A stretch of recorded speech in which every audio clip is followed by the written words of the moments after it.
Forgiveness of offenses. First reading. Forgiveness of offenses and magnanimity were not common virtues in the ancient world.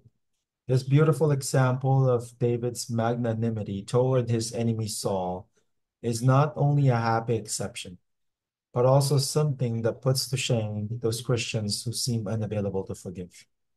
A reading from the first book of Samuel. In those days, Saul went down to the desert of Siph with 3,000 picked men of Israel to search for David in the desert of Siph.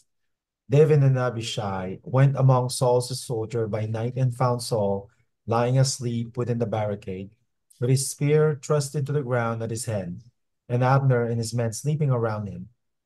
Abishai whispered to David, God has delivered your enemy into your grasp this day. Let me nail him to the ground with one of thrust of the spear. I will not need a second thrust.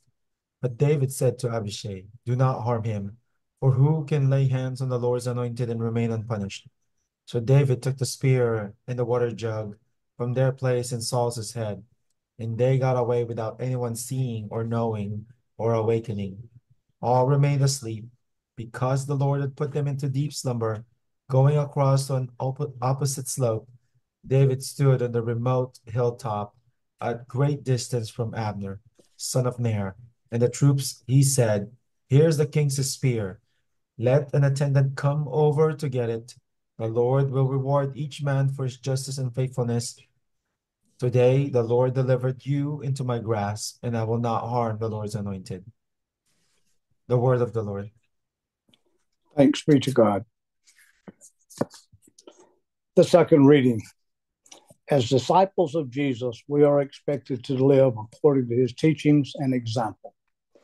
This includes loving even the unlovable in a constant effort to rise above our natural inclination to repay evil with evil. A reading from the first letter of Paul to the Corinthians.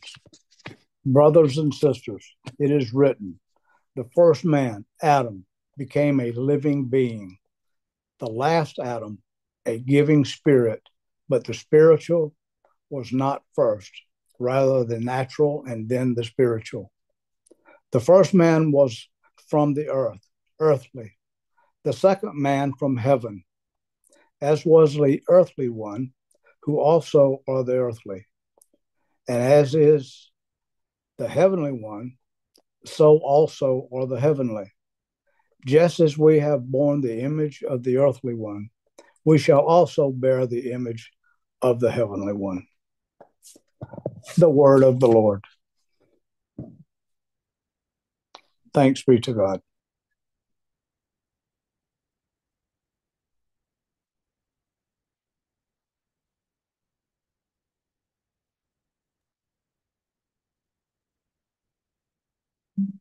I give you a new commandment, says the Lord.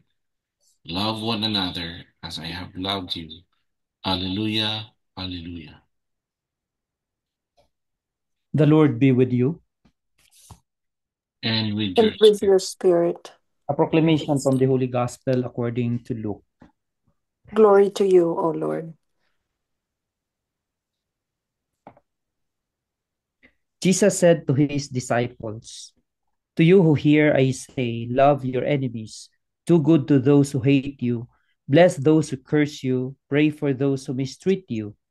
To the person who strikes you on one cheek, offer the other as well. And from the person who takes your cloak, do not withhold even your tunic. Give to everyone who asks of you, and from the one who takes what is yours, do not demand it back. Do to others as you would have them do to you. For if you love those who love you, what credit is that to you? Even sinners love those who love them. And if you do good to those who do good to you, what credit is that to you? Even sinners do the same. If you lend money to those from whom you expect repayment, what credit is that to you? Even sinners lend to sinners and get back the same amount. But rather, love your enemies and do good to them, and lend expecting nothing back.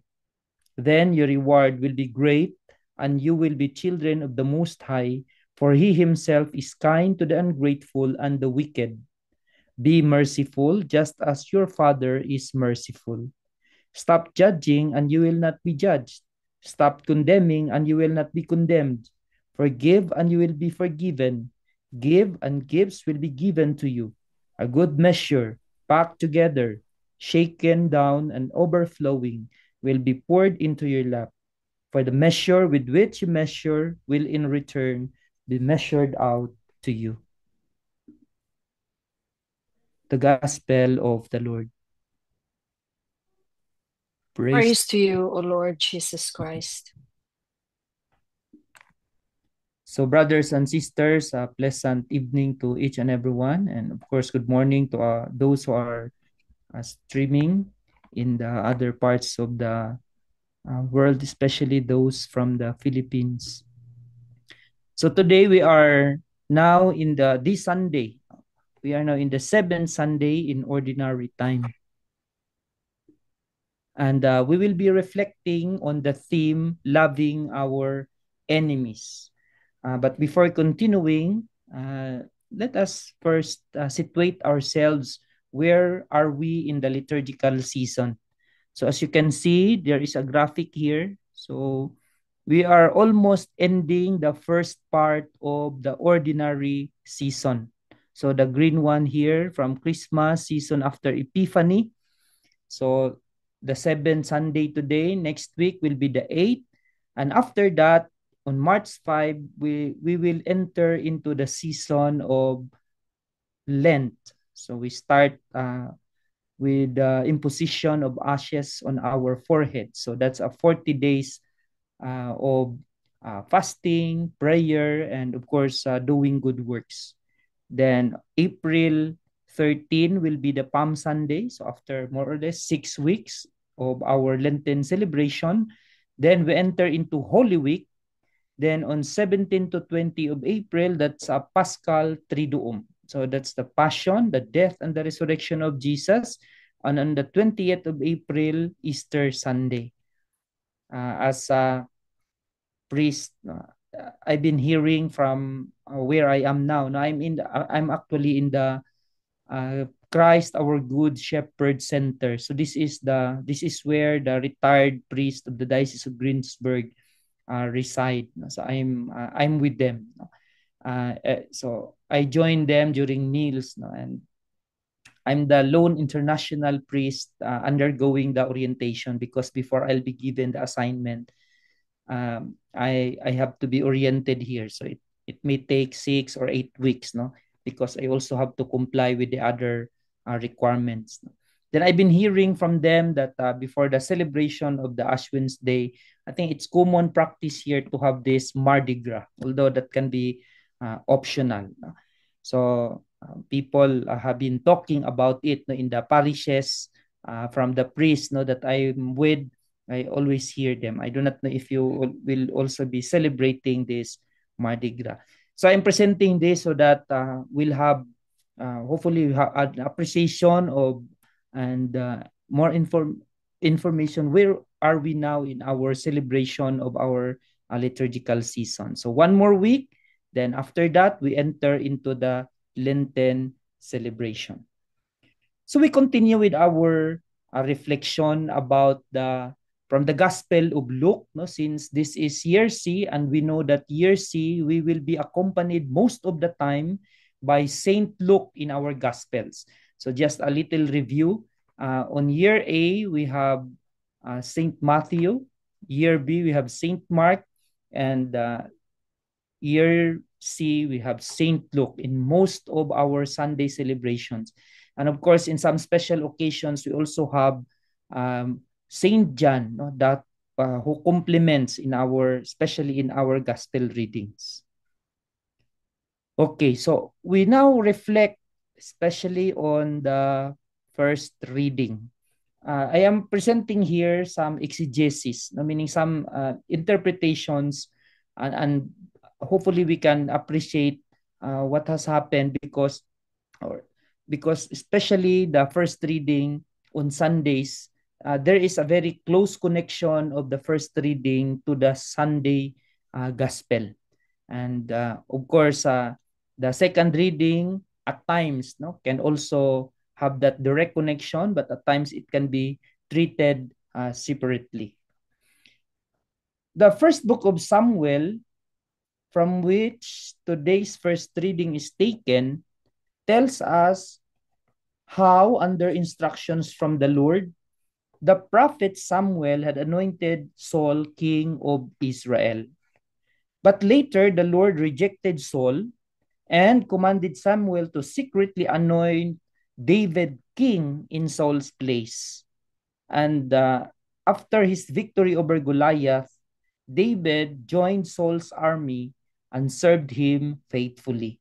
Yet out of jealousy, Saul sought to kill David. And this is now the context. So the reading tells us now that this is supposedly a golden opportunity for David, who had to do away with Saul precisely when the king had gone in search of him to kill him. So we have this, we have Abishai, David's commandant. So he asked David to let him spear Saul to death while Saul was asleep. But David firmly forbade him. So in the mentality of the people of the Old Testament concerning forgiveness, David's nobility in sparing Saul proved truly extraordinary, because in those times no one would have missed the chance to doing away with his enemies. But it's remarkable that David did not do that, because he knows that Saul, despite having been rejected by God, was once also an anointed servant. Okay, so David's magnanimity towards Saul is to be admired, all the more since, as I mentioned, in those days, revenge was considered sacred, and to spare one's enemy was considered both foolish and dangerous. So David's generosity is shown as something totally out of the ordinary in his time.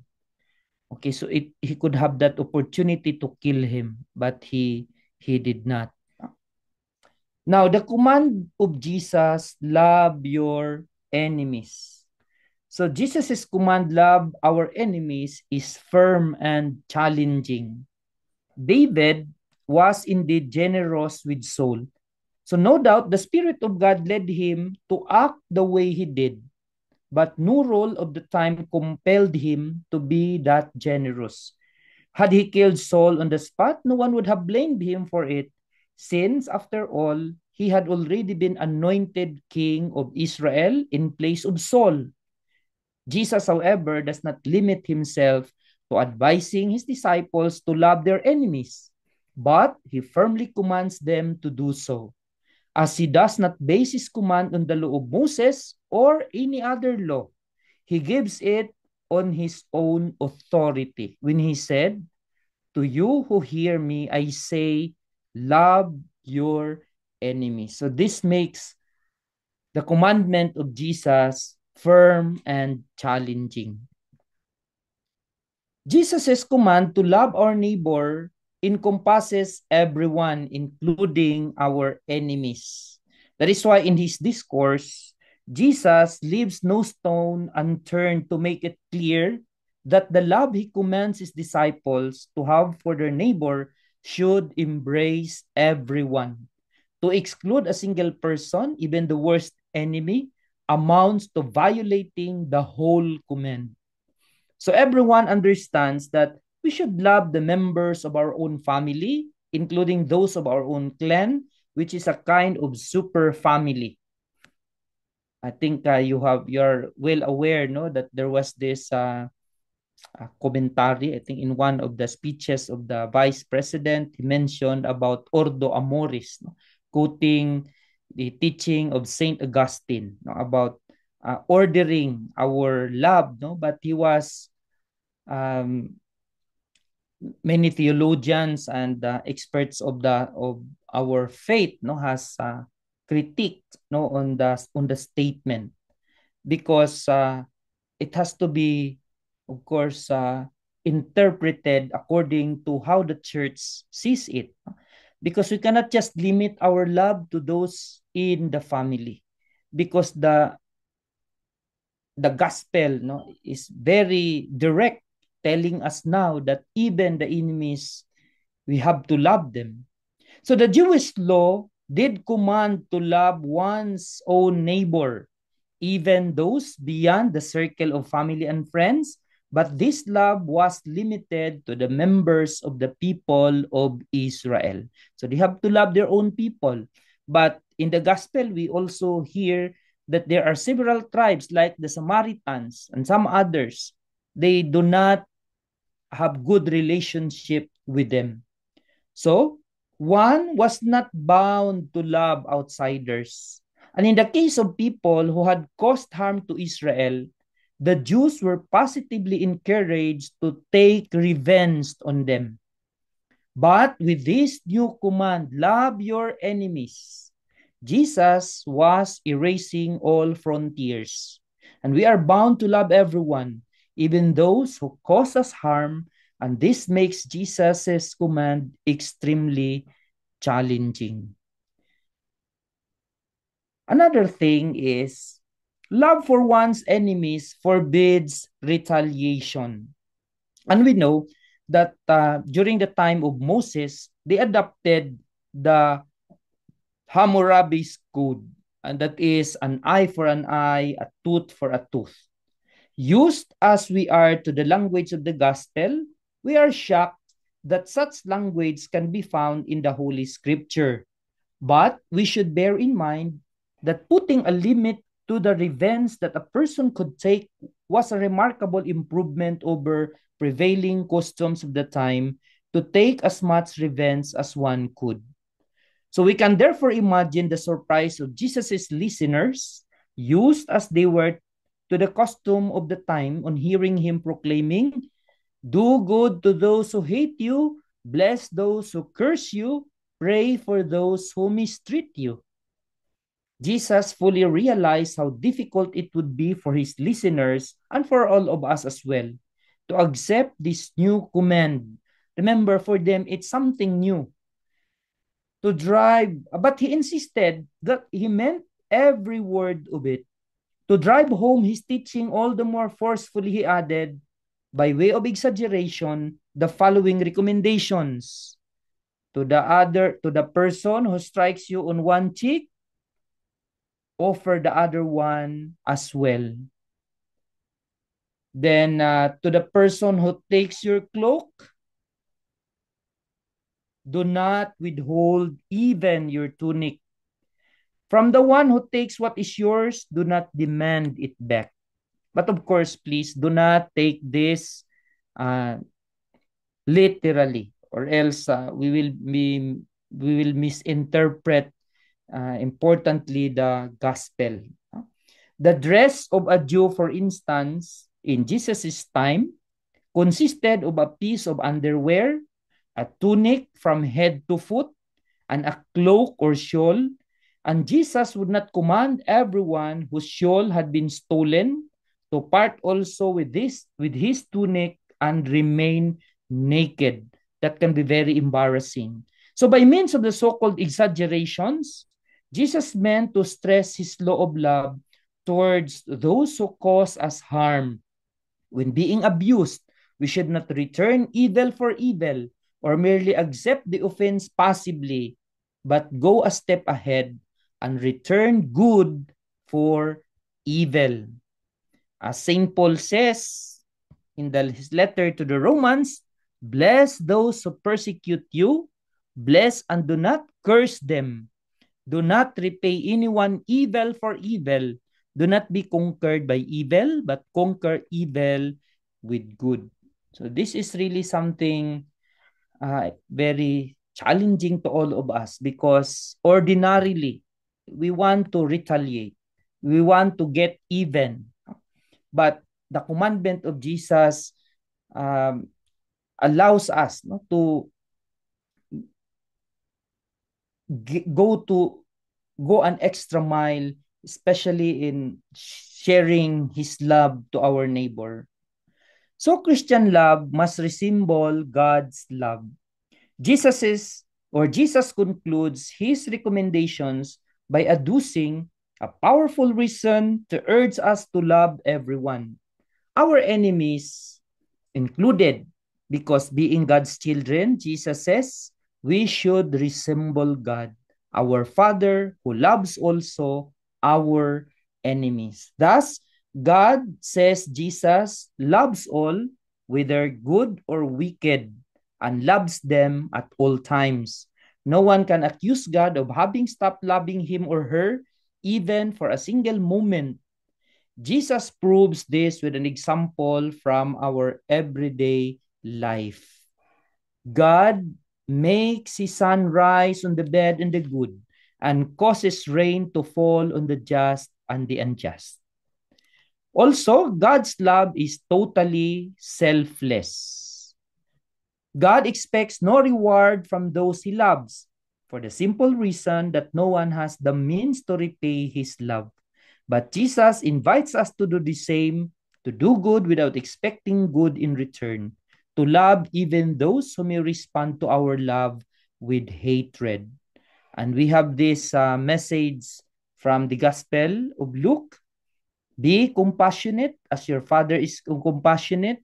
Do not judge, do not condemn, grant pardon as he does. That is why in the words of Pope Francis, if there is another word or another name of God, it is mercy. So God is merciful and compassionate. Finally, loving everyone, even our enemies, brings a unique reward. So what is that reward? The Lord invites us to sacrifice a petty human reward for an incomparably larger one. And we hear it from the second reading, or from the gospel in itself.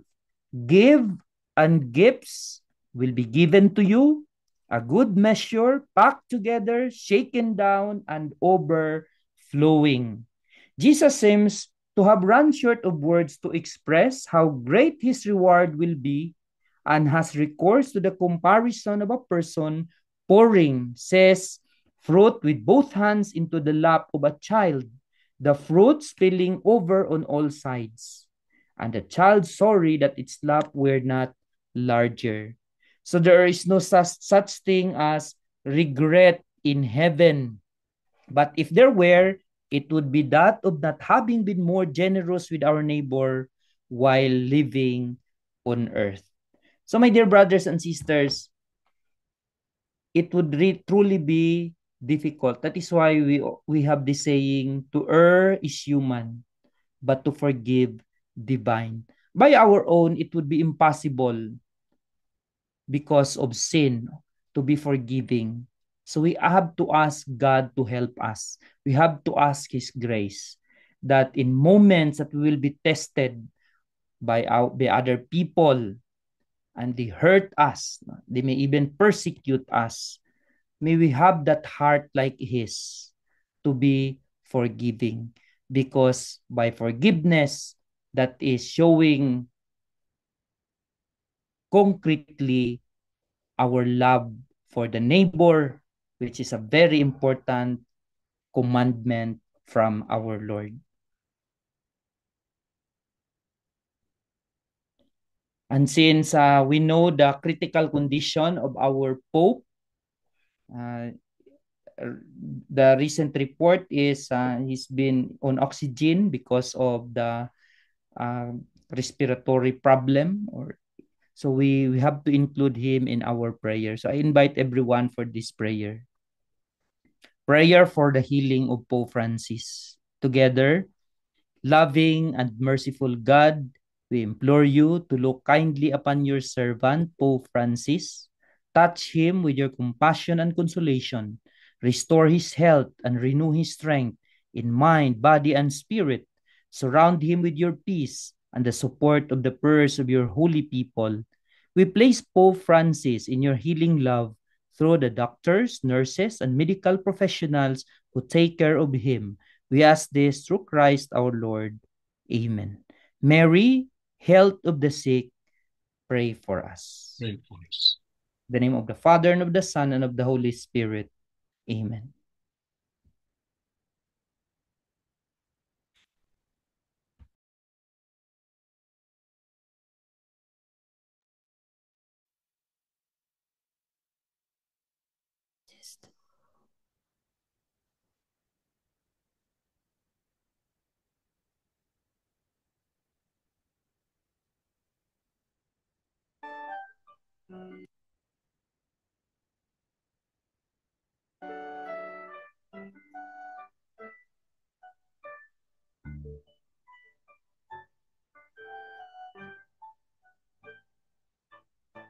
Soul of Christ,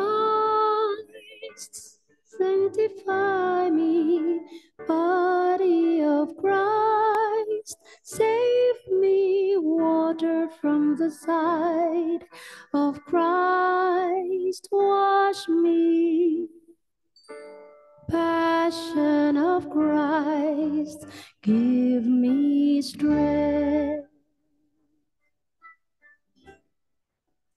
Hear me, Jesus.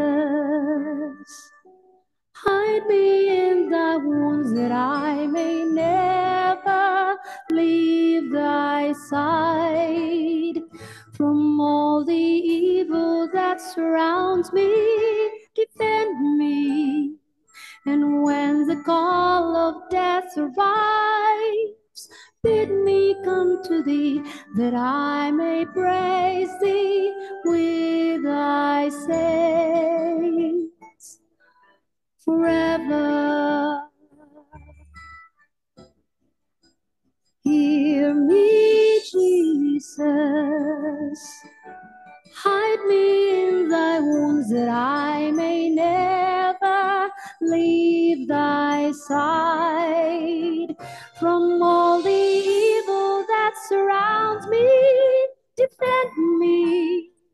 And when the call of death arrives, bid me come to thee, that I may praise